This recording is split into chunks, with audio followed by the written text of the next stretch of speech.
Doctora Cecilia,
Doctorita, buenas noches. ¿Se me escucha?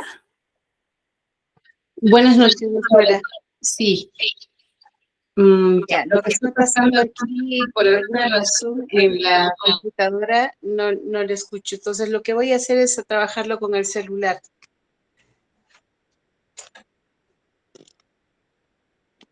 Listo, doctorita, no se preocupe. Me indica, por favor, para poder comenzar. Sí, claro, puede hacerlo, por favor.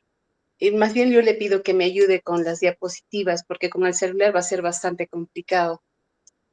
Sí, no se preocupe, doctorita. Ya lo tengo Perfecto. listo. Ok, listo. Podemos comenzar.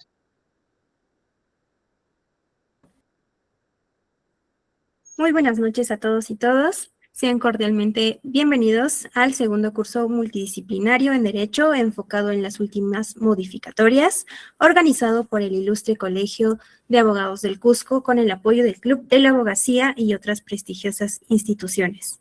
El tema que desarrollaremos esta noche es calificación registral de mandatos judiciales, tema que estará a cargo de la doctora Rosa Cecilia Quispe Solís, a quien agradecemos por compartir sus conocimientos y su valiosa experiencia con todos nosotros.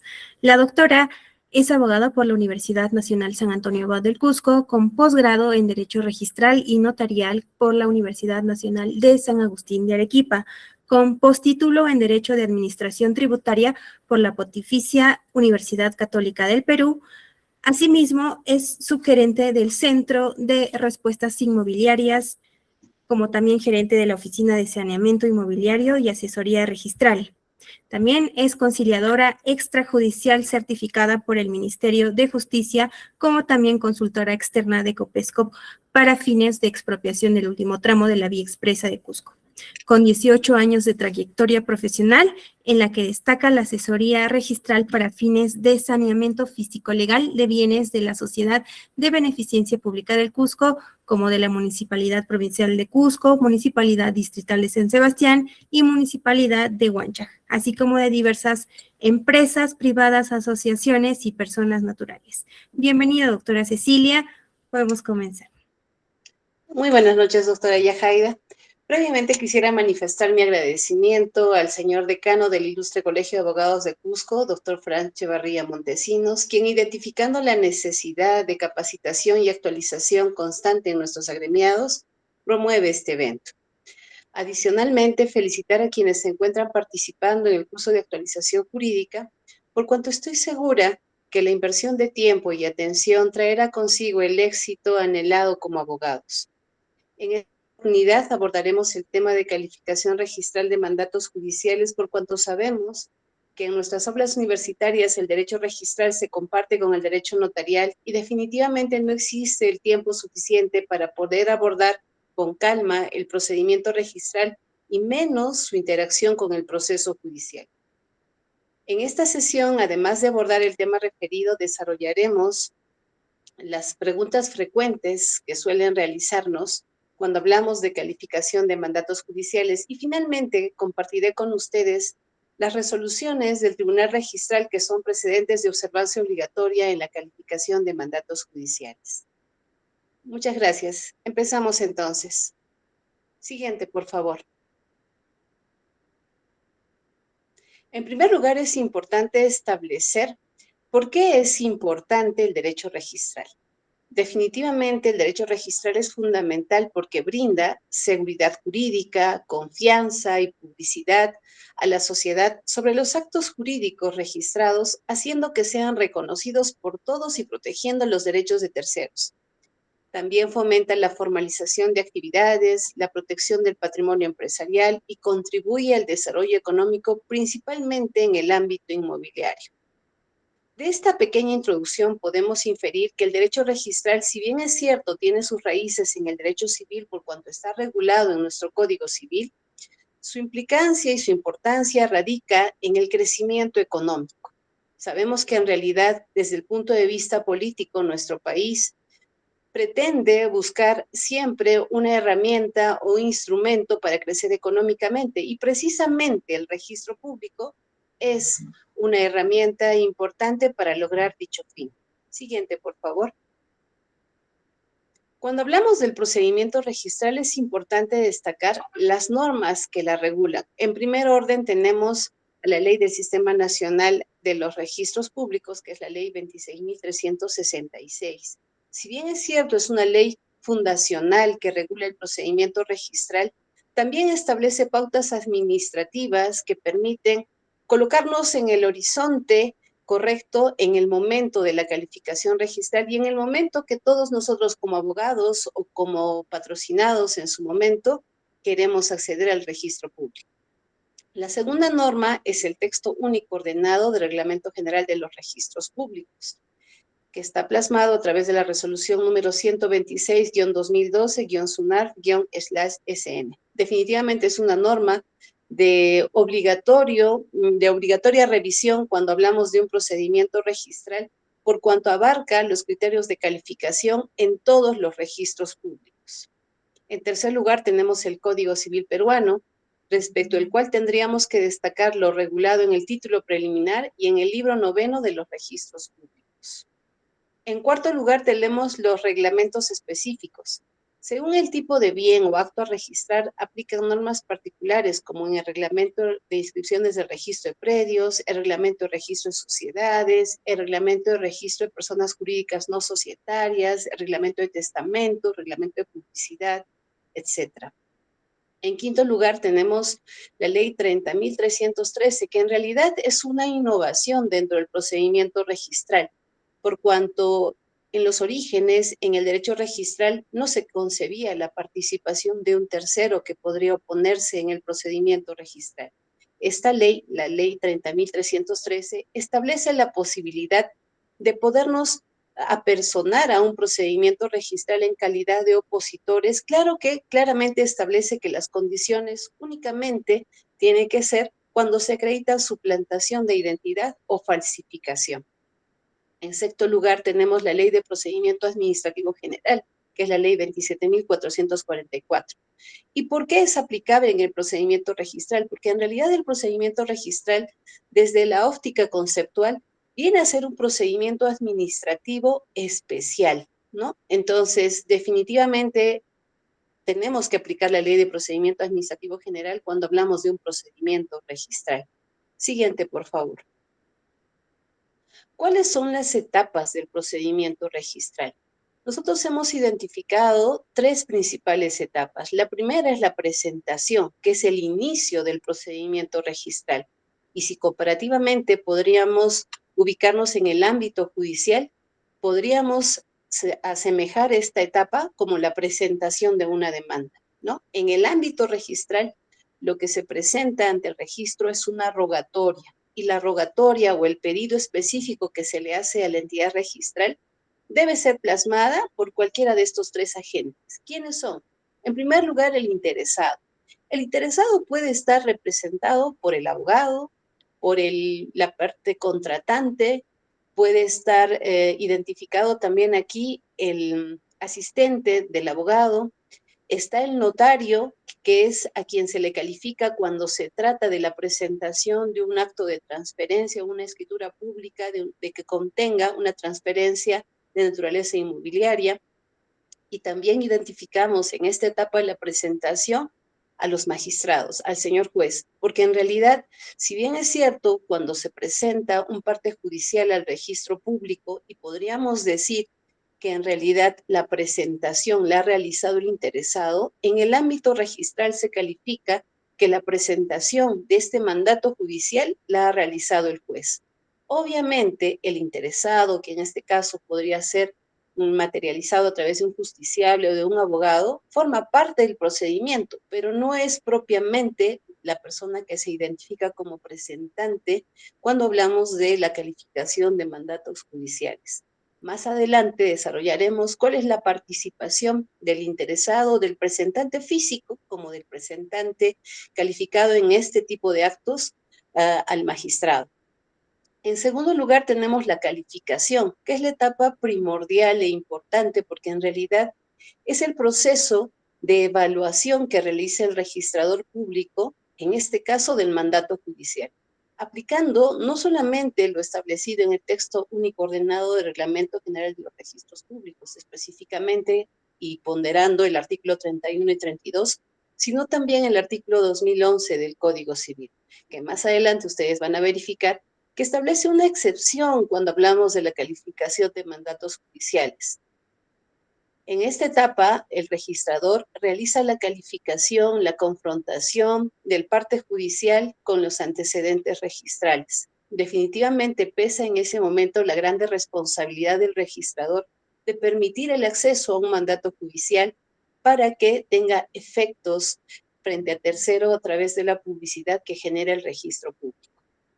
Y finalmente, la tercera etapa más importante del procedimiento registral se cataloga como la inscripción, que es el fin y objetivo que persigue todo acto que se presenta al registro público, inclusive, obviamente, los mandatos judiciales.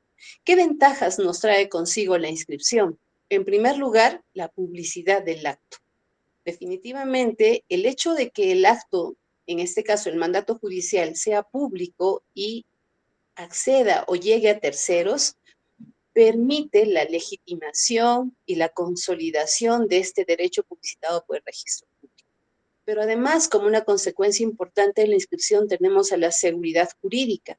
¿Quién no ha ido a hablar de que cuando uno necesita celebrar un contrato de adquisición de un inmueble, lo que pretende es que este contrato acceda al registro público? ¿Por qué? Porque así no solamente se está publicitando su derecho, sino se está dando seguridad jurídica a la adquisición de ese derecho.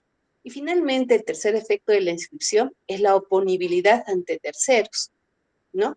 ¿Esto qué quiere decir? Que en realidad las inscripciones registrales se mantienen incólumes, solamente pueden ser materia de modificación o cancelación por mandato registral, que bueno, también forma parte de la mecánica judicial que en algún momento vamos a desarrollar más adelante en la presente sesión. Siguiente, por favor. ¿Quiénes ejercen la calificación registral?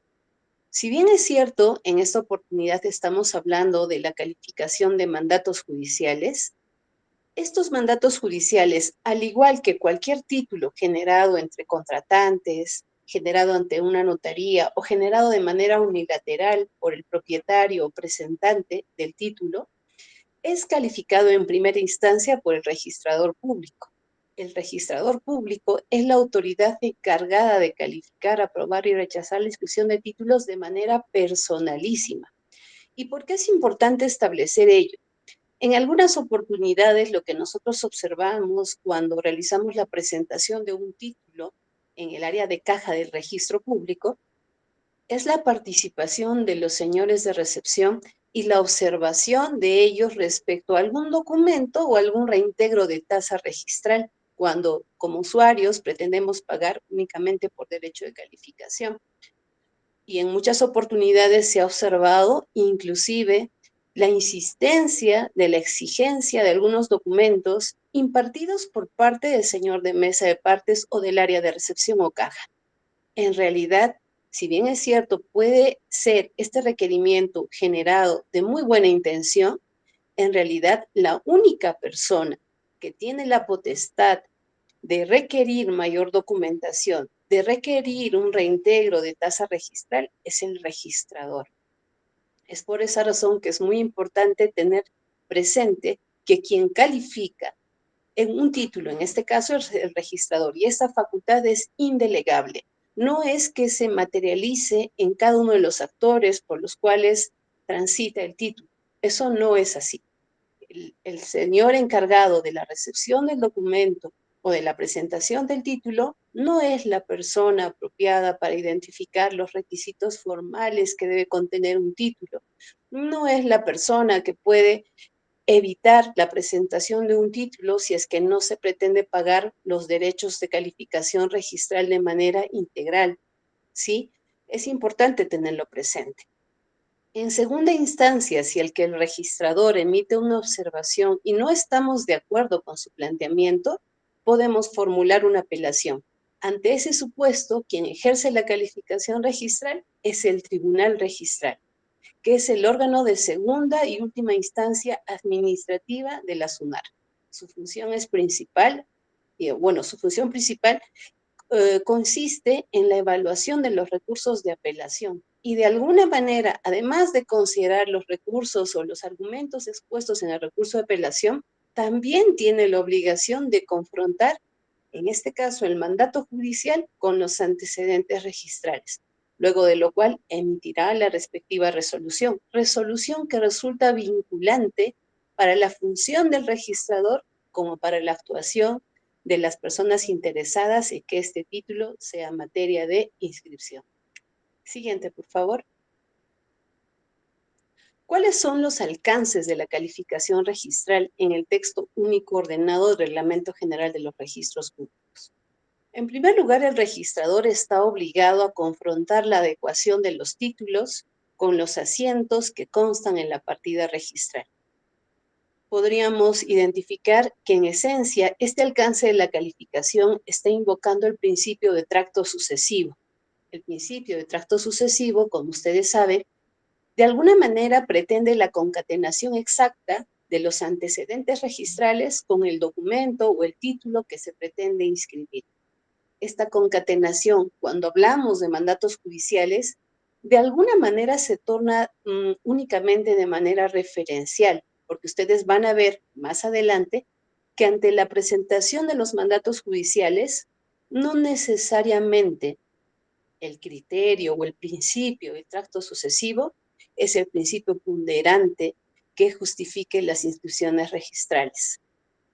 En segundo lugar, el registrador tiene la obligación de verificar la existencia de obstáculos que emanen de la partida registral que deberán practicarse la inscripción. En el caso de mandatos judiciales, ¿qué podría ser un obstáculo?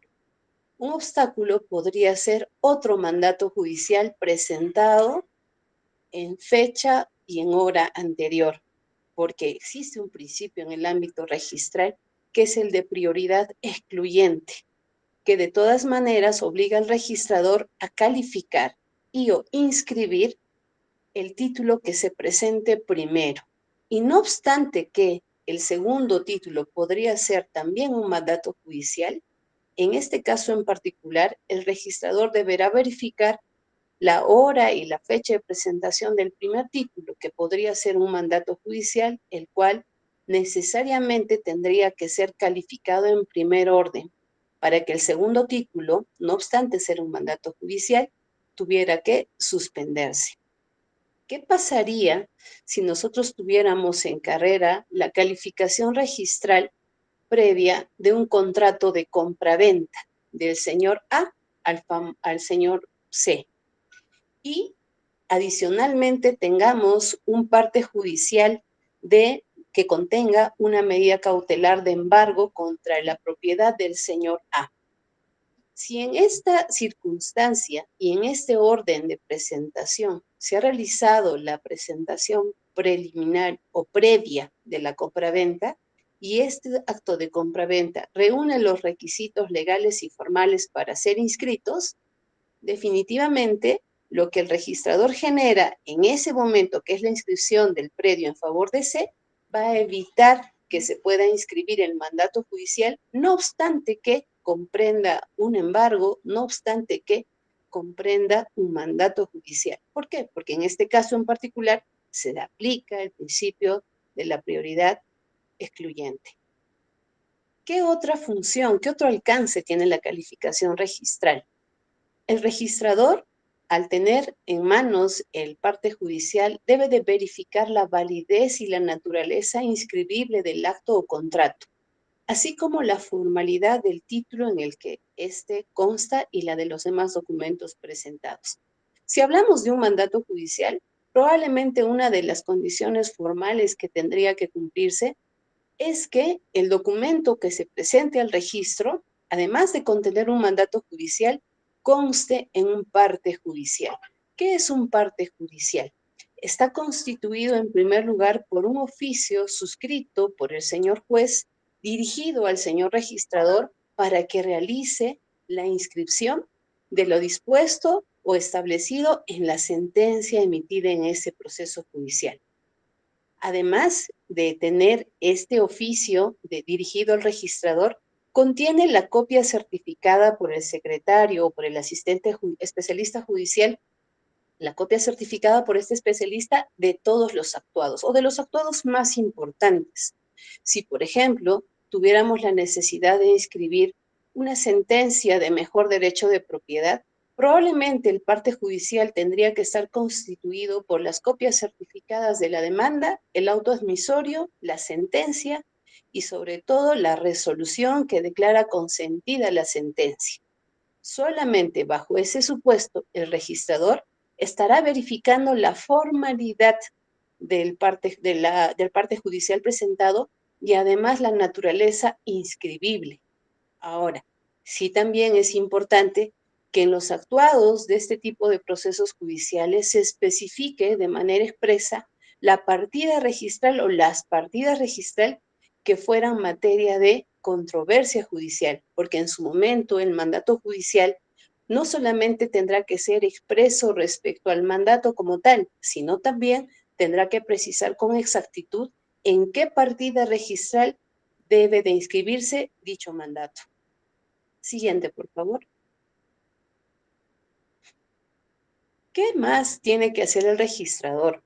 También tiene que comprobar el acto o derecho inscribible, así como los documentos que conforman el título, si ajustan a disposiciones legales sobre la materia y si cumplen los requisitos establecidos en dichas normas.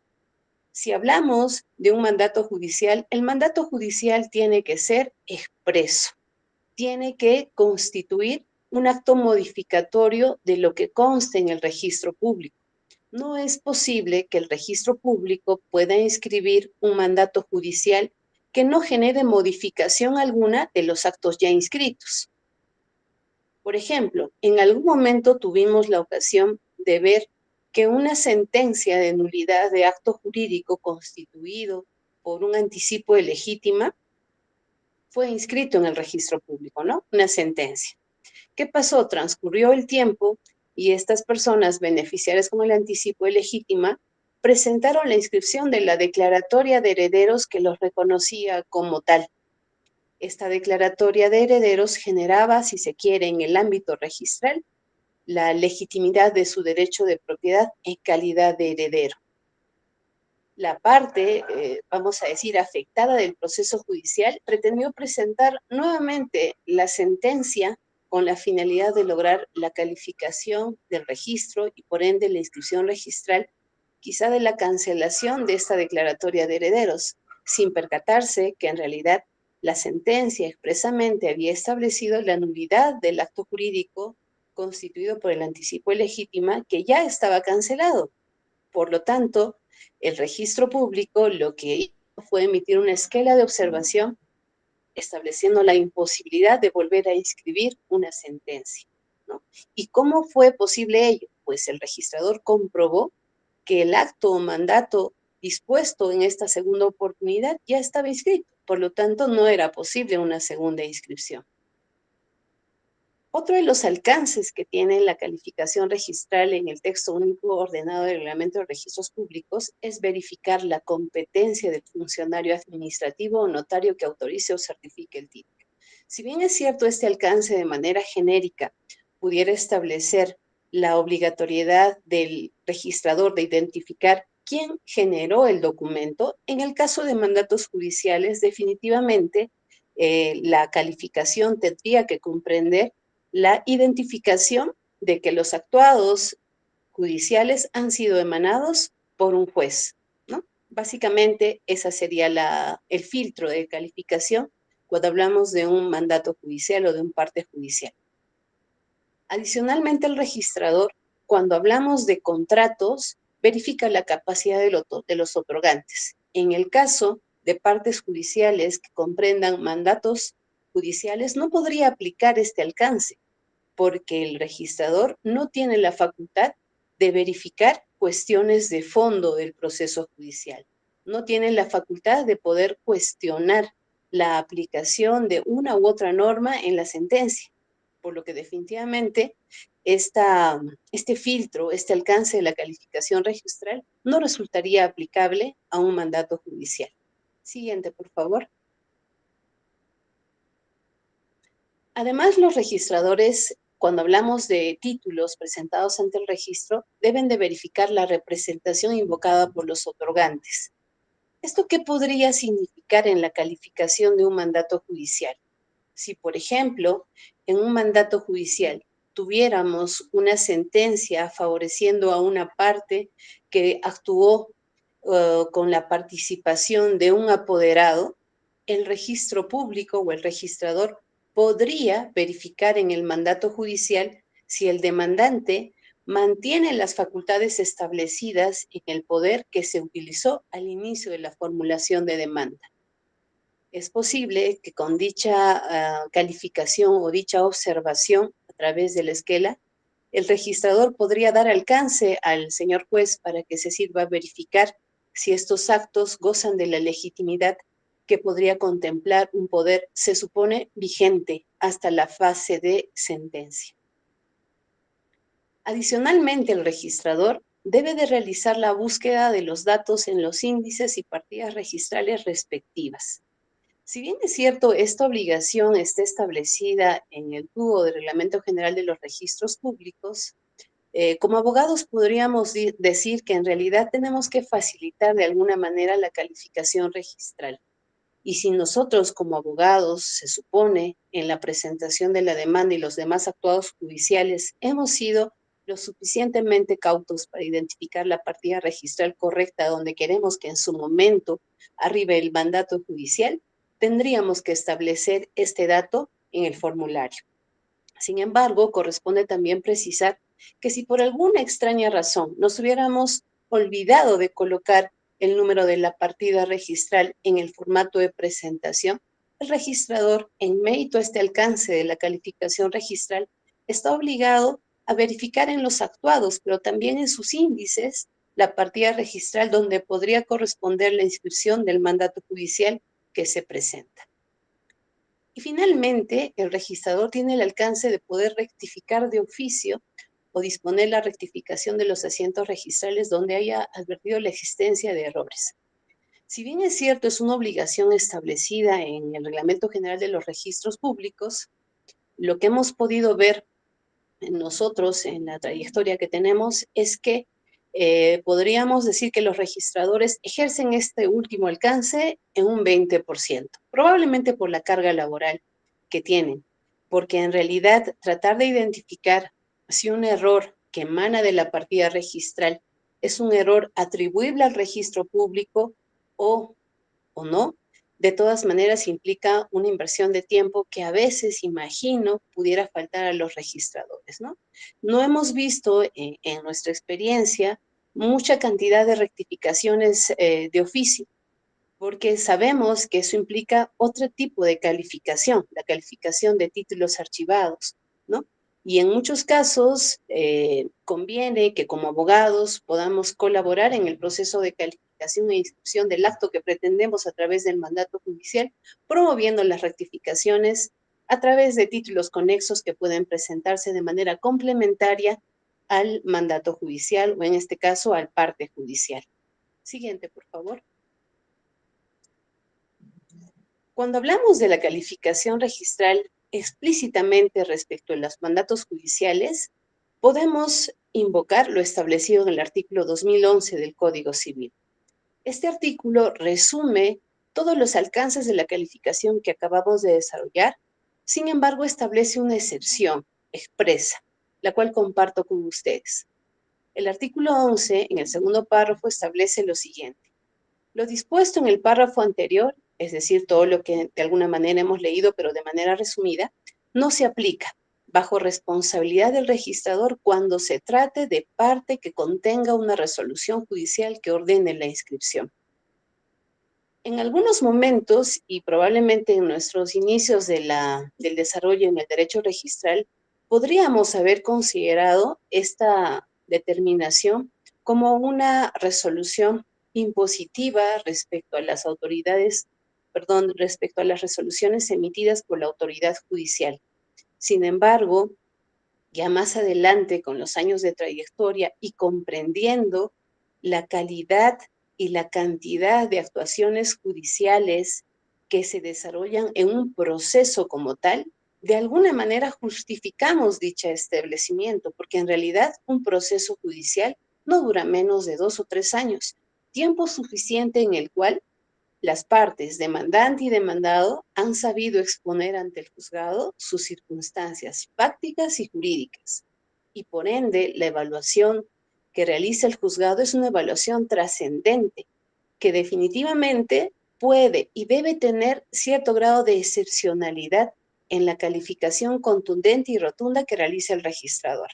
Particularmente consideramos que, si bien es cierto, podría parecer este segundo párrafo restrictivo respecto a la calificación registral, resulta congruente o coherente con la evaluación, la naturaleza de la evaluación en un proceso judicial. Siguiente, por favor.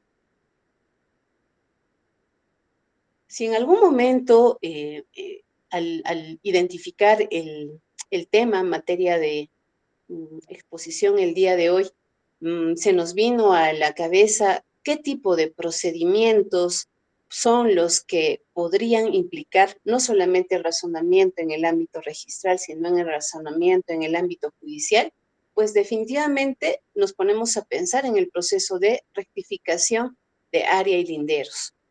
Este tipo de procesos de rectificación de área y linderos tradicionalmente eran regulados únicamente por el Código Civil y su desenlace era en el Código Procesal Civil. Sin embargo, atendiendo la diferente casuística respecto a las dificultades que se tienen en este tipo de procesos, se han establecido canales de ejecución que tratan de optimizar estos procesos de rectificación de área y linderos. Me explico. Cuando hablamos de una rectificación de área y linderos, tenemos que identificar que la situación comprende a la incongruencia de la realidad física con la realidad publicitada por el registro público. Sin embargo, estas incongruencias, estas diferencias, tienen diferentes matices. Por ejemplo, si hablamos de una discrepancia de área real con el área inscrita, pero la diferencia es a menor área y este polígono está dentro del polígono inscrito en el registro público, podemos simplemente hacer un proceso de rectificación de área y linderos unilateral, firmada y suscrita únicamente por el propietario. Este acto administrativo registral genera un procedimiento de rectificación en el registro sin la necesidad de acudir a la instancia judicial. Tenemos otro tipo de procesos de rectificación de área y linderos en el ámbito notarial, cuando tenemos también esa misma discrepancia, ¿no?, del área inscrita con el área real, pero la discrepancia pudiera ser a mayor o pudiera ser a menor, pero adicionalmente no se encuentra dentro del polígono en el registro y no existe superposición de área. Si se cumple esas tres condiciones, estamos hablando de un proceso de rectificación de área y linderos ante el despacho notarial. Pero, ¿qué es lo que pasa cuando existe una discrepancia de área inscrita con el área real? Y adicionalmente, la diferencia de área es a mayor. Y adicionalmente también hay una superposición de área con predios colindantes. En ese supuesto, tenemos que pensar en ejecutar un proceso de rectificación de área y linderos ante la instancia judicial. ¿Y qué etapas va a tener ese proceso de rectificación de área y linderos?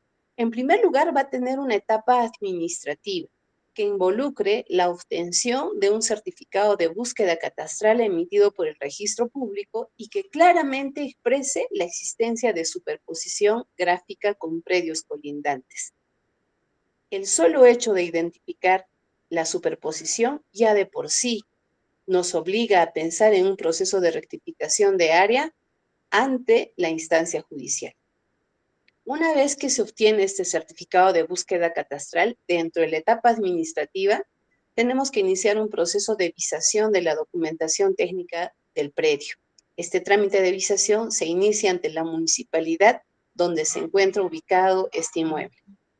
Concluida esta etapa administrativa, o podríamos llamarla etapa prejudicial, se inicia luego la etapa judicial, con la formulación de la demanda, la admisión de la demanda. Nos detenemos ahí un momento porque en realidad, una vez que la demanda es admitida, Lo que regularmente se sugiere es solicitar la medida cautelar en forma de inscripción de demanda.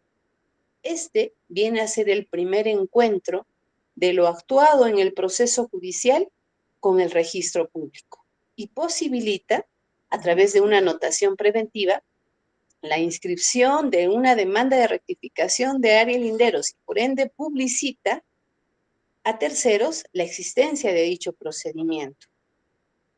Una vez que es inscrita esta medida cautelar constituida en la inscripción de la demanda en el registro público, el proceso judicial continúa. Seguramente se lleva a cabo una audiencia de pruebas con inspección judicial, un peritaje judicial, una sentencia. Finalmente se obtendrá una resolución que declara consentida la sentencia. Se solicitará el parte judicial y este parte judicial será presentado ante el registro público, quien se encargará de la calificación del mandato judicial con los alcances que acabamos de desarrollar. ¿Qué conclusión podríamos obtener de este circuito? Que en realidad el registro público está presente antes de iniciar el proceso judicial y está presente al final del proceso judicial. Es por esa razón que en realidad en este tipo de procesos de rectificación de Ariel Linderos y en otros que vamos a desarrollar, es muy importante la evaluación registral previa, de tal suerte que garanticemos que nuestra sentencia pueda ser inscribible en el registro público. Lamentablemente, en la práctica, vemos todavía que algunos colegas empiezan este tipo de procesos descontando o minimizando la etapa de preevaluación registral antes del proceso judicial. Y luego tenemos el impasse de no lograr quizá la inscripción registral de una sentencia. Y si bien es cierto, en algún momento esbocé la premisa de que en realidad sí es posible que los mandatos judiciales podrían, y lo pongo en suspensivo, generar no necesariamente el cumplimiento o el respeto al principio de tracto sucesivo. En realidad, si queremos brindar la seguridad jurídica que se supone nosotros como abogados también tenemos la responsabilidad de materializar, es mejor hacer una preevaluación exacta de los antecedentes registrales, formular la demanda considerando esos antecedentes registrales, ya que solamente así se garantiza que la sentencia pueda ser inscribible en el registro público, inclusive sin la necesidad de que el señor juez pueda emitir o deba de emitir una resolución aclaratoria, que es generalmente el cauce regular cuando existe una observación por parte del registro público. Siguiente, por favor. Otro de los procesos judiciales en los cuales tenemos que transitar del registro público al juzgado y viceversa es el proceso de prescripción adquisitiva de dominio, que también en el transcurso del tiempo como que se ha simplificado. Antiguamente el proceso de prescripción adquisitiva de dominio única y exclusivamente se veía en sede judicial. Actualmente es posible tramitar procesos de prescripción adquisitiva de dominio en sede notarial. Es cierto que sus formalidades y sus condiciones pudieran ser quizá más exhaustivas que para un proceso judicial. Sin embargo, esa exigencia tiene congruencia con la naturaleza del procedimiento, porque es un procedimiento más sencillo, más dinámico. En cambio, cuando hablamos de un proceso de prescripción adquisitiva de dominio en sede judicial, si bien es cierto, el fin y el objetivo podría ser similar al de un proceso de prescripción adquisitiva de dominio ante la sede notarial, la diferencia es que en un proceso de prescripción adquisitiva de dominio ante sede judicial vamos a necesitar el poder coercitivo de la autoridad judicial.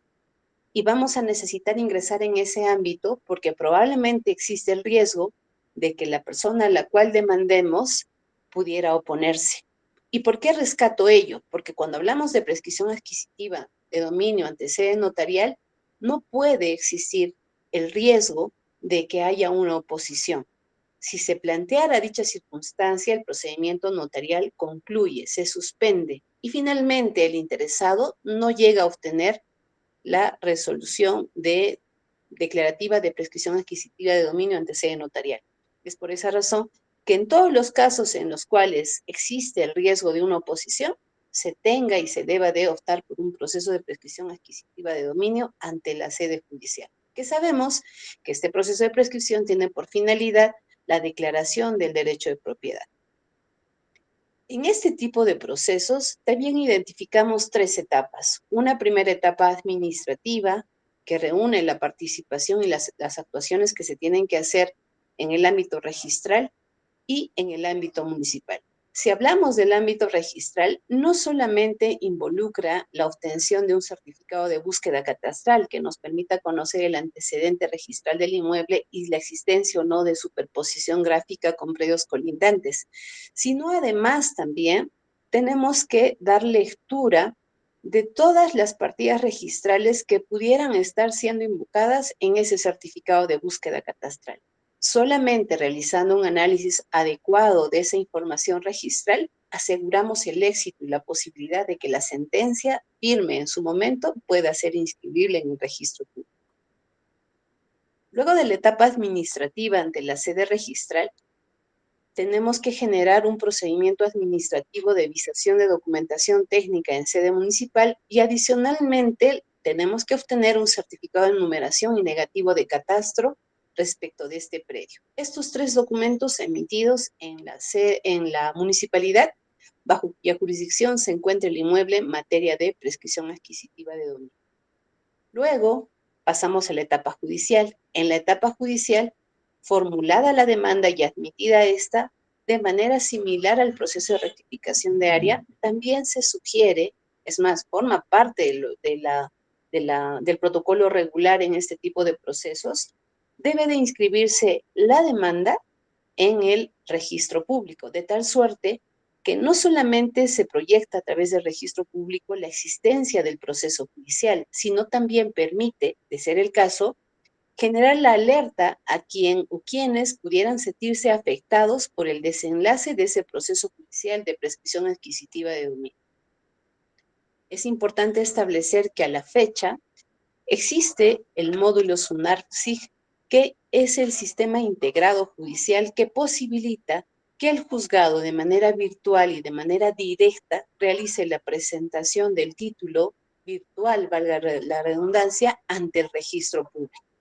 Ciertamente es una importante idea del registro público y en este caso del Poder Judicial que elimina la posibilidad o riesgo de que algunos actuados judiciales pudieran ser materia de modificación.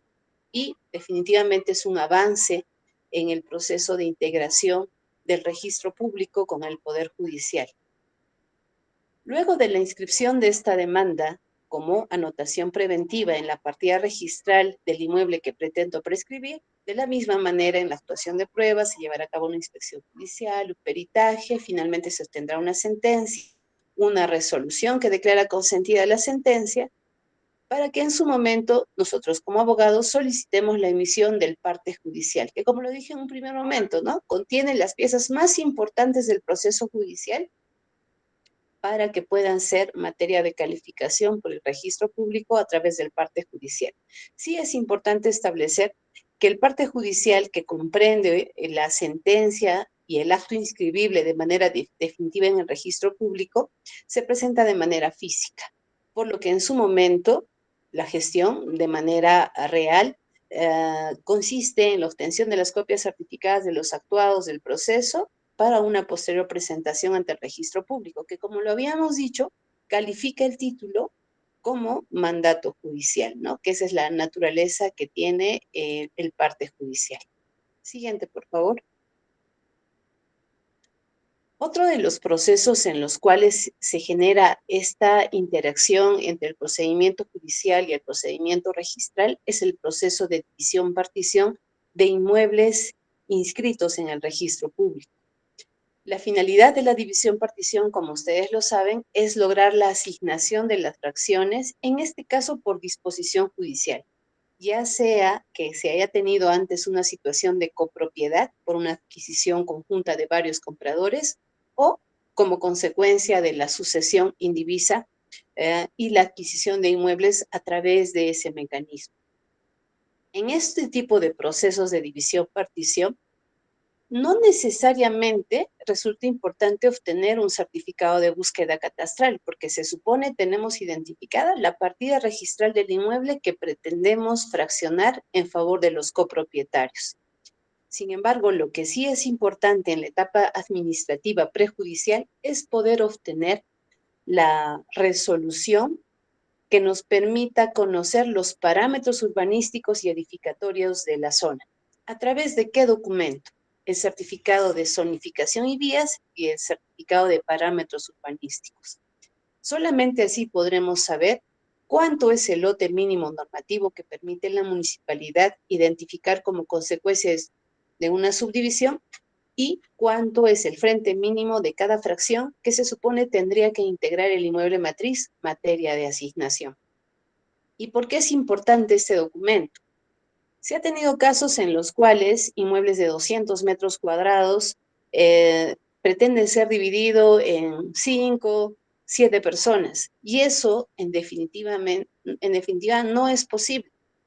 Al obtener a través del procedimiento administrativo municipal un certificado de zonificación y vías y un certificado de parámetros urbanísticos que establezca un lote mínimo mayor al que yo pretendo como copropietario dividir en un predio matriz, ya de por sí nos está alertando y nos está señalando que el mecanismo de la división-partición va a tener que ser a través de una compra de derechos y acciones entre copropietarios como un primer paso, o a la transferencia de este inmueble a terceros a través de remate.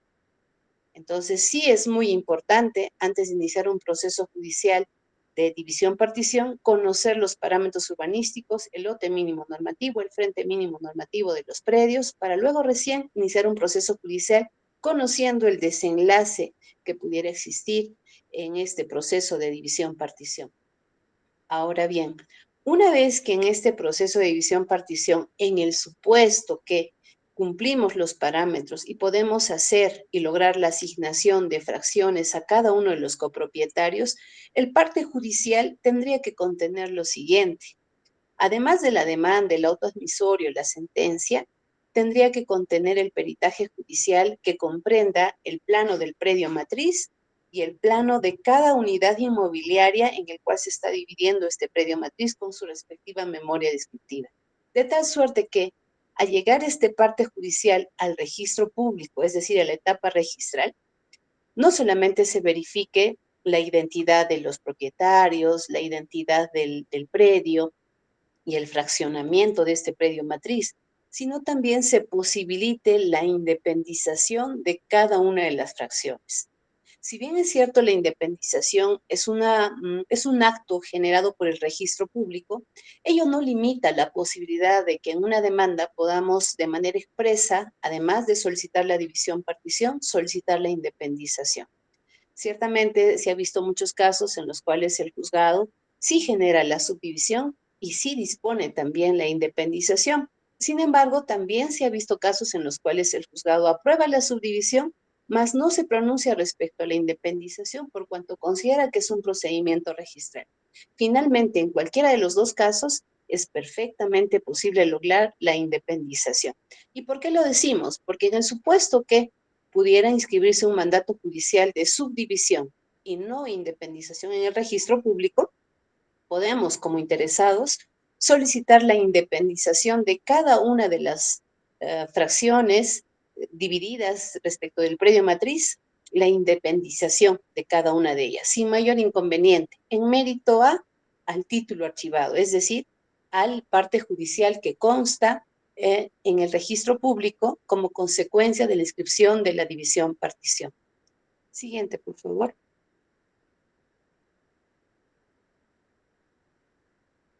Tanto en el proceso de rectificación de área, de prescripción adquisitiva, en el de división-partición, también podemos pensar en un proceso de mejor derecho de propiedad, en un proceso de nulidad de acto jurídico, ineficacia de acto jurídico.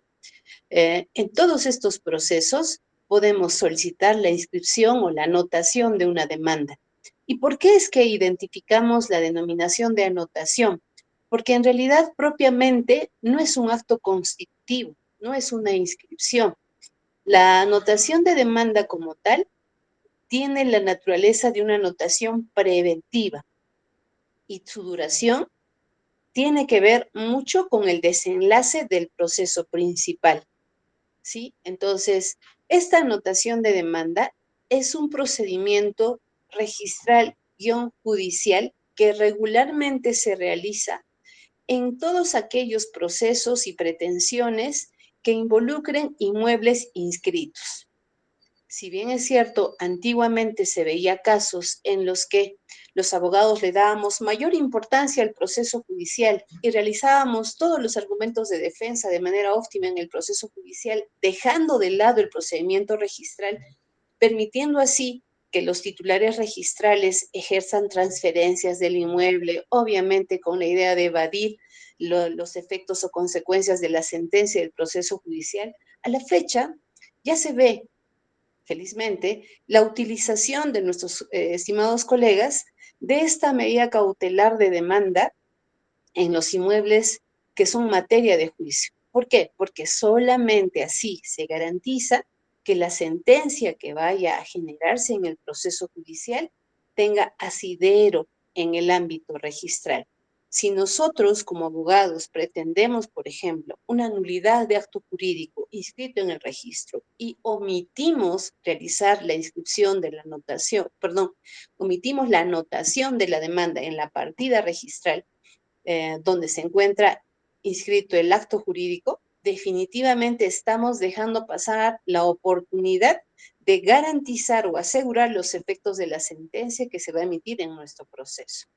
Ahora, ¿cuáles podrían ser las etapas de una anotación de medida, de demanda, que en este caso es una medida cautelar, en el ámbito registral? En primer lugar, también tenemos que realizar una evaluación prejudicial de los antecedentes registrales, porque inclusive no solo la sentencia, sino la demanda tiene que concatenarse con los antecedentes registrales. Tiene que haber cierta secuencia lógica, ¿no? Porque solamente así logramos y garantizamos que este mandato judicial constituido en una medida cautelar de anotación de demanda sea inscribible en el registro público. Una vez que realizamos esta evaluación de los antecedentes registrales, lo segundo será la presentación del pedido de la medida cautelar constituida en la inscripción de demanda. Este parte judicial, al ser admitido, deberá contener la demanda, el auto admisorio y obviamente la solicitud de medida cautelar, en la cual adicionalmente deberá estar la resolución que admite la medida cautelar conformada o constituida por la anotación de demanda. Este parte judicial es el que se lleva al registro público, pero como lo había mencionado en algún momento, en realidad se llevaba. A la fecha, es el Poder Judicial quien de manera directa realiza la presentación de las medidas cautelares a través del sistema integrado judicial de manera virtual y de manera óptima. Una vez realizada la presentación de estos partes, generalmente los especialistas del juzgado nos otorgan un código. Con ese código nos apersonamos al registro público para cancelar los derechos registrales y así pueda seguir su curso la calificación registral de los partes judiciales electrónicos, podríamos decir, que contienen las anotaciones de demanda. Siguiente, por favor. Otro de los procesos judiciales que involucran el procedimiento registral y el procedimiento judicial son las adjudicaciones de predios inscritos y de predios no inscritos. Y esto es importante destacar por lo siguiente. Regularmente, cuando existe un proceso judicial de cobro de soles y se embarga un inmueble no inscrito, y este inmueble no inscrito pasa a la etapa de remate y finalmente es transferido a la persona que paga el precio de este inmueble a través de un proceso de remate y finalmente una adjudicación, estos actuados sí pueden lograr una inscripción registral. No necesitan que de manera previa el beneficiario con la adjudicación de un inmueble rematado sin antecedente registral tenga que inscribir de manera primigenia un título de propiedad, quizá de la persona a la cual se siguió el proceso de embargo. No es necesario. En este caso en particular, las resoluciones de adjudicación judicial tienen la posibilidad de generar inmatriculación de inmuebles no inscritos. En el caso de inmuebles inscritos, la figura es mucho más sencilla, ¿no? Porque se entiende que el proceso judicial se ha seguido contra un inmueble, perdón, contra una persona propietaria de un inmueble inscrito en el registro público. Se supone que para este tipo de procesos se ha generado la medida cautelar en la partida registral, lo que ha impedido o impide que el titular registral pueda transferir el inmueble. Llegado el momento de la sentencia y al no cumplir el deudor, en este caso con el pago de lo que adeuda, se ingresa a una etapa de remate.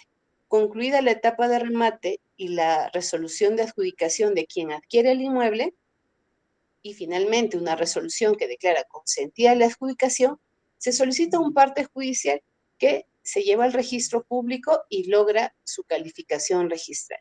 En estos casos, ¿qué es lo que se podría sugerir?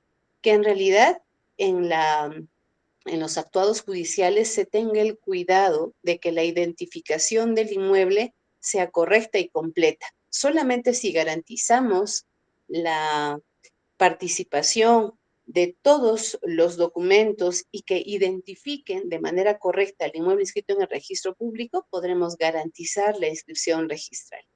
Siguiente, por favor. Con este último procedimiento de adjudicación, hemos identificado el último proceso más importante que involucra el procedimiento registral y judicial. Obvio, no son los únicos procedimientos judiciales en los cuales tenemos que conocer los antecedentes registrales. Hemos identificado estos principales procesos por cuanto son los más conocidos. Sin embargo, en realidad, reitero, en cualquier proceso judicial que tenga que ver con inmuebles inscritos, es conveniente realizar la petición de inscripción de medida cautelar en el registro público, porque solamente así se garantizan los efectos de la sentencia que se emite en el proceso judicial, finalmente en el registro público. Ahora, lo que vamos a desarrollar son las recomendaciones para evitar y o disminuir la incidencia de las observaciones registrales ante la calificación de mandatos judiciales, tratando de ser mucho más puntuales. Para los abogados, antes de formular una demanda que comprenda bienes o actos inscritos en el registro público, se debe obtener y analizar los antecedentes registrales, para lo cual es básico conocer la lectura de las partidas registrales.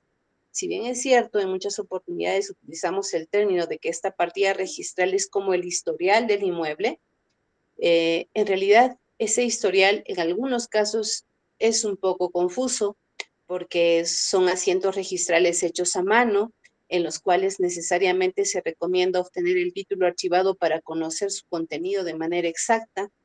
En algunos casos se generan transferencias en derechos y acciones y es importante definir qué copropietario todavía tiene derechos y acciones en el inmueble, qué copropietario ya no tiene derechos y acciones en el inmueble. Entonces, definitivamente es muy importante no solamente obtener los antecedentes registrales, sino analizarlos de manera adecuada. La segunda recomendación es que si existe el riesgo de que la situación registral pudiera variar en tanto se mantenga vigente el proceso judicial, se recomienda solicitar la medida cautelar de anotación de demanda, ¿no? Tal como lo dije a lo largo de esta exposición, solo si pretendemos garantizar los efectos de la sentencia en el registro público, es que necesitamos solicitar la anotación de la demanda en la partida registral. Una tercera recomendación sería tener presente que tratándose de mandatos judiciales con trascendencia registral, la etapa de ejecución de sentencia concluye con la respectiva inscripción registral. Antiguamente, definitivamente no ahora, se tenían muchos casos en los cuales los abogados lograban con éxito sentencias, pero no lograban la inscripción registral. Y al desconocer lo que contenía la calificación registral, simplemente se dejaba de lado la etapa de inscripción registral. Sin embargo, últimamente muchos de los abogados, rescatando la importancia de la publicidad que genera el registro público, definitivamente tratan de lograr que esta sentencia sea inscribible en el registro público. ¿Y cómo logramos ello? Definitivamente velando por todas las etapas del proceso judicial y considerando siempre los antecedentes registrales. Siguiente, por favor. ¿Cuáles podríamos identificar como las recomendaciones para evitar y o disminuir la incidencia de las observaciones registrales para el registro público y o registradores públicos? Lo primero podría ser optimizar los mecanismos de emisión de información registral completa para fines judiciales, ya que la provisión de los mismos permitirá la generación de una demanda congruente con los antecedentes registrales. ¿Por qué realizamos o destacamos esta recomendación? Porque en realidad existen muchas partidas registrales de inmuebles inscritos en el registro público en el cual existen varios copropietarios registrales. Y si, por ejemplo, necesitamos formular una demanda de división-partición en la cual tenemos que identificar a todos los copropietarios, lo correcto tendría que ser que el registro público facilite la emisión de los certificados compendiosos de esas partidas registrales que involucren todos los asientos registrales por el monto establecido para un certificado registral inmobiliario. En algún momento, considerando que existían partidas extensas, el registro público pretendió realizar el cobro de estos certificados por el número de folios que contenía. Sin embargo, entiendo que tratando de identificar la importancia de proveer la información suficiente para un correcto desenvolvimiento de un proceso judicial, esta recomendación sí se está materializando. Es más, en muchos casos hemos sido testigos que el propio registro público, de manera gratuita, remite las partidas registrales completas ante el oficio de requerimiento emitido por la autoridad judicial cuando los documentos provistos por el demandante no son suficientes para la identificación clara de los actuados registrales. En segundo lugar, la emisión de esquelas de observación con la precisión clara de las recomendaciones, diferenciando si se hayan dirigidas al justiciable o a la autoridad judicial. Es cierto que en realidad este tema de la especialización del derecho ha generado que muchos de los colegas únicamente pretendamos conocer y reconocer la legislación que involucra nuestra especialidad. Y probablemente esa es la causa por la cual cuando el registrador emite una esquela de observación, no necesariamente se pone en el rol del justiciable o no necesariamente se pone en el rol del juez, y lo único que realiza es la tingencia de la observación, más no el mecanismo de solución, cuando en realidad el registrador y en realidad todo el sistema registral se ha generado con la finalidad de promover, de facilitar las inscripciones registrales. Y cómo no, datos judiciales, que se supone son el resultado de un largo y tenuoso proceso judicial que ha involucrado la evaluación de dos o más posturas respecto de algún tema en controversia, ¿no? Entonces, consideramos importante que las esquelas de observación emitidas por los registradores, así como se emiten para los contratos o actos celebrados por privados, también ante la calificación de mandatos judiciales debe de contener expresamente la recomendación que podría ser ejecutable por el justiciable o por la autoridad judicial. Solamente así realmente vamos a posibilitar que el registro no solamente se encargue de calificar e inscribir, sino también de promover y facilitar las inscripciones registrales como legalmente es también su función. Adicionalmente, los registradores tendrían que considerar que la sentencia se ha emitido no solamente conforme a los antecedentes registrales, sino conforme a la realidad extrarregistral, la cual debe ser incorporada al registro público.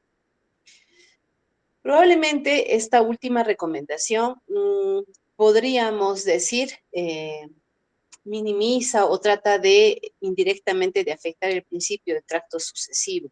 Sin embargo, si como abogados rescatamos la importancia de un proceso judicial que es la solución de un conflicto, pues sería importante colocar en una balanza, ¿no? La solución del conflicto versus la ponderación de un principio de tracto sucesivo. Probablemente como abogados y seres humanos tendríamos que resaltar la importancia de una solución de conflicto. Y ante dicha circunstancia, pues sí valdría la pena cierta flexibilidad en la calificación de los mandatos judiciales por parte del registro público, porque se entiende que esta sentencia judicial lo que pretende es propiamente una resolución final de un conflicto de intereses y por ende tendría que ser atendible. Siguiente, por favor.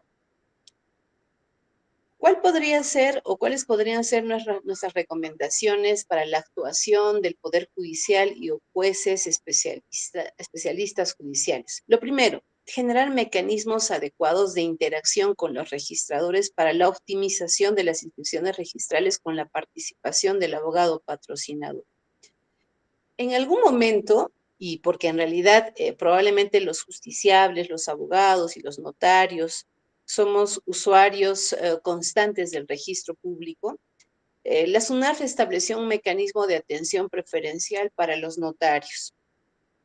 Pienso yo, y sería también importante establecer un mecanismo de atención preferencial para los señores magistrados cuando hablamos de mandatos judiciales, pero no con el ánimo de generar una suerte de posición de egos, ¿no? Sino más bien con la idea de que como representantes de las entidades, que en este caso son Poder Judicial y Registros Públicos, tienen la obligación de optimizar los procedimientos en pro de la seguridad jurídica, pues sería ideal que pudiera darse este espacio. Particularmente lo único que nosotros hemos conocido en algún momento fue la participación de talleres en los cuales, si bien es cierto, se pueden tocar temas generales, no necesariamente se utilizan para determinar lineamientos generales en las calificaciones registrales o en la emisión de mandatos judiciales inscribibles en el registro. Es por esa razón que nosotros sugeriríamos, así como se ha hecho los medios posibles para lograr este sistema integrado judicial, de facilitar la calificación de las anotaciones de medida cautelar de demanda a través de presentación virtual del juzgado hacia el registro público, de la misma manera debería establecerse un mecanismo de coordinación entre el especialista del juzgado y los señores registradores, de tal suerte que poco a poco, considero yo, entre ambas entidades puedan construir un sistema jurídico fluido que posibilite las inscripciones registrales de los justiciables. En segundo lugar, la posibilidad y la necesidad de que el juzgado genere las resoluciones aclaratorias solicitadas por el registrador público sin asumir que las mismas puedan ser consideradas como herramientas de apercibimiento. ¿Qué es lo que quiero decir? Regularmente cuando se emitía en el registro público una esquela de observación a un mandato judicial, lo que hacía el justiciable y el abogado era ponderar de que en este caso es un mandato judicial y que sí o sí tendría que inscribirse, cuando en realidad prácticamente a justiciables y abogados nos conviene que el mandato judicial sea inscribible no por ser un mandato con apercibimiento, sino por tener congruencia en el tracto jurídico que pudiera estar establecido en la partida registral. No necesariamente una resolución aclaratoria tendría que contener un apercibimiento, sino todo lo contrario. Si nosotros podemos ver que en las esquelas de observación el registrador específicamente solicita una aclaración respecto de un determinado punto, el juzgado, obviamente orientado y alimentado de manera fáctica y jurídica por los abogados o justiciables, tendría que emitir una resolución aclaratoria atendiendo dicho punto para así lograr la inscripción registral. Sin embargo, lamentablemente hemos visto en muchos casos que ante el requerimiento de la resolución aclaratoria que solicita el registrador, el juzgado simplemente traslada esta responsabilidad al justiciable y al abogado y no emite resolución aclaratoria alguna, porque aduce que dichas observaciones tendrían que ser subsanadas por el justiciable. Si bien es cierto, el espacio en este momento no nos permite ser un poco más específicos respecto a lo que estamos manifestando, Lo que sí evidencia, digamos, ese tipo de acción es lograr que el justiciable o el abogado se sienta abandonado respecto a la administración de justicia y a la necesidad o expectativa de lograr una inscripción registral, ¿no? Y ante estas circunstancias, ¿qué es lo único que le queda? Muchas veces es formular un recurso de apelación al tribunal registral, y si en algunos casos el tribunal registral revoca la esquela de observación y dispone la inscripción registral, genial, genial, habrá logrado su objetivo. Pero ¿qué es lo que pasa cuando se apela y el tribunal registral confirma la observación? Muchas veces el magistrado a cargo del proceso no emite la resolución aclaratoria. Y los justiciables y los abogados tenemos que vernos obligados a formular un recurso de apelación para generar una resolución aclaratoria dispuesta por la instancia superior. ¿Qué significa eso en tiempo y en dinero? Es bastante, ¿no? Es por esa razón que en realidad sí sería importante que los señores magistrados asuman con, ¿cómo decirles? Con firmeza sus sentencias, sí, pero también sean flexibles en el momento de emitir una resolución aclaratoria si la finalidad va a ser lograr una inscripción registral. Y finalmente, asumir la responsabilidad de lograr la inscripción registral de su sentencia. O sea, no es posible que sigamos viendo en la Administración de Justicia que emitida una sentencia y ante la observación del registro público, el juez, pretendiendo apartarse de la obligación que tiene en el proceso de inscripción registral, no atienda el requerimiento del registrador, traslade dicha obligación al justiciable y simplemente se quede en el proceso con la sentencia emitida y consentida, más no inscrita en el registro público. Creo yo que al emitirse una sentencia que se supone es ajustada a derecho, que ha contemplado los hechos, la ley invocada por el justiciable, tiene que llegar al registro público, y quienes tienen que lograr el acceso a institución registral no solamente es el justiciable y el abogado, sino también el propio juez, porque es su mandato judicial, entendiendo de que esta sentencia ha sido el resultado de su criterio razonado, de la aplicación normativa y ha sido consentida por las partes. También el juez tendría que mostrar cierto interés en poder lograr con éxito la inscripción registral. Siguiente, por favor. ¿Cuáles son las preguntas frecuentes de la calificación registral de mandatos judiciales? Una de las preguntas que usualmente nos hacen es saber si es posible solicitar la ampliación de la vigencia del asiento de presentación. La respuesta es sí. Es cierto que este tipo de procedimientos, cuando hablamos de calificación registral de mandatos judiciales, es considerado en el ámbito registral como un título complejo. Y cuando hablamos de títulos complejos, el periodo de la vigencia del asiento de presentación tiene una ampliación automática, ¿no? Y sumados hacen un promedio de 60 días de vigencia del asiento de presentación. Pero ¿qué es lo que pasa cuando el registro público nos observa? Nosotros como justiciables tenemos que presentar un escrito al juzgado solicitando la emisión de una resolución aclaratoria. Cuando solicitamos esa resolución aclaratoria, el juzgado no emite la resolución en 7 días. Puede demorar un mes o 2 meses. Es más, es muy probable que ante el requerimiento de la resolución aclaratoria y la negativa del juzgado tengamos que formular un recurso de apelación, y esto implica 6 meses más. En esos casos, y si nosotros tenemos el deseo de preservar la prioridad en la presentación y calificación de nuestro mandato judicial, es perfectamente factible que podamos solicitar de manera administrativa, a través de un escrito firmado por el justiciable o por el abogado, solicitando la ampliación de la vigencia del asiento de presentación. Y si ese lapso de tiempo, que también es solicitado por esta parte, pudiera ya estarse acortando, también es posible solicitar al registrador que solicite una ampliación de oficio, ¿no? ¿Por qué? Porque en este caso, reitero, es un mandato judicial que va a requerir una resolución aclaratoria que tiene que ser valorada también por el despacho judicial, y por ende es perfectamente posible que solicitemos una ampliación de la vigencia del asiento de presentación por dos principales razones. La primera, mantener la prioridad en la calificación registral. En segundo lugar, también obedece a una naturaleza de cuidado económico, porque se supone que yo he pagado para la calificación e inscripción de un mandato judicial y pretendo que ese pago realizado pues llegue al objetivo que persigo, ¿no? En segundo lugar, o mejor dicho, la segunda pregunta, ¿es posible formular la apelación de la esquela de observación emitida luego de la calificación de un mandato judicial? Sí, es perfectamente factible. Y quien apela puede ser, en este caso, el presentante, que puede ser el abogado o el asistente del abogado, como también puede ser el justiciable.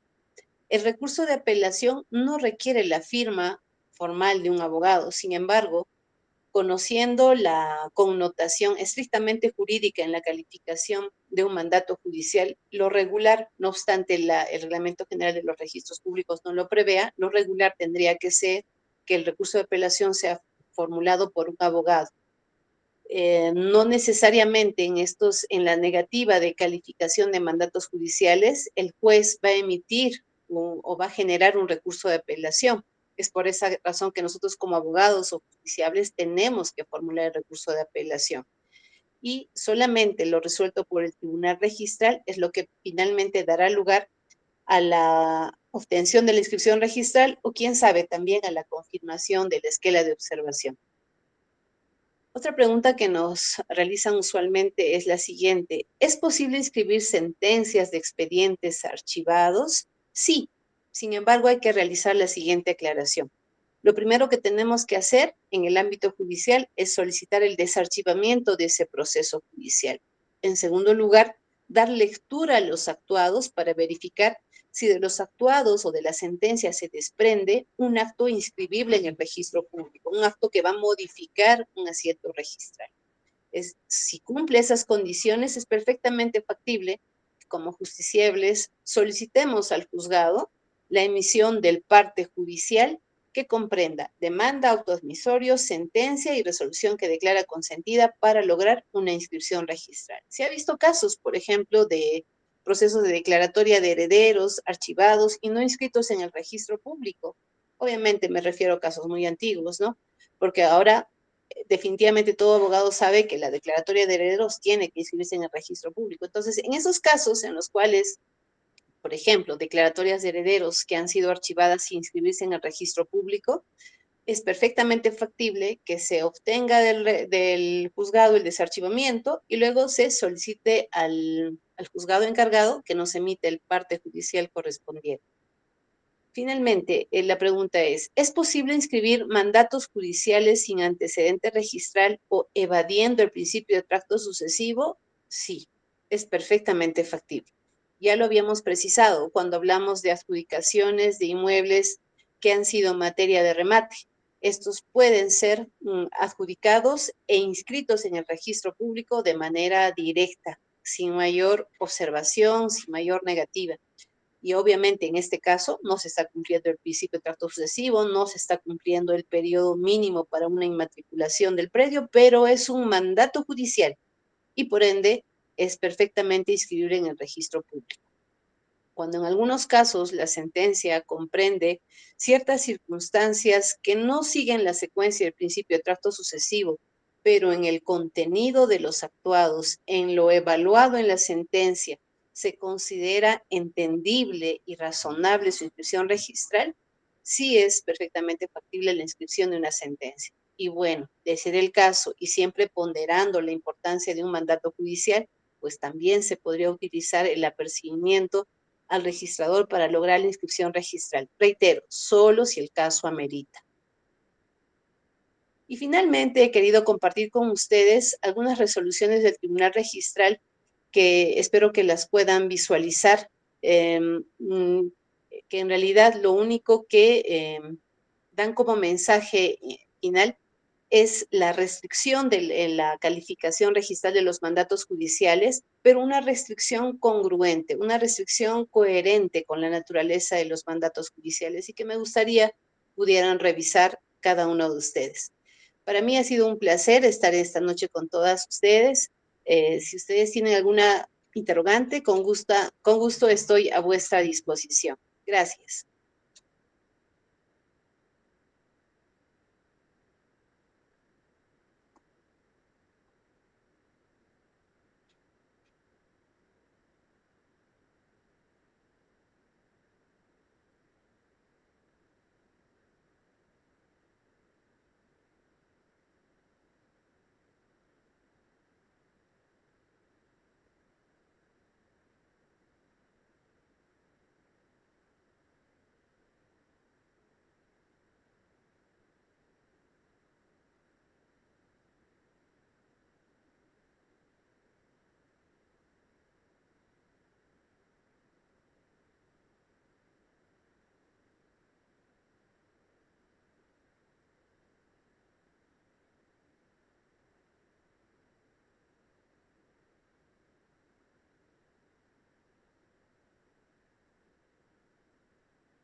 Bueno, doctorita, muchísimas gracias por su excelente exposición. Al no haber preguntas por el momento, creo que damos por concluida la sesión. Agradecemos nuevamente a la doctora por su tiempo y generosidad académica y a todos ustedes por habernos acompañado. Perfecto, muchas gracias. Buenas noches con todos. Buenas noches, doctorita. Buenas noches, doctorita. Muchas gracias por la ponencia.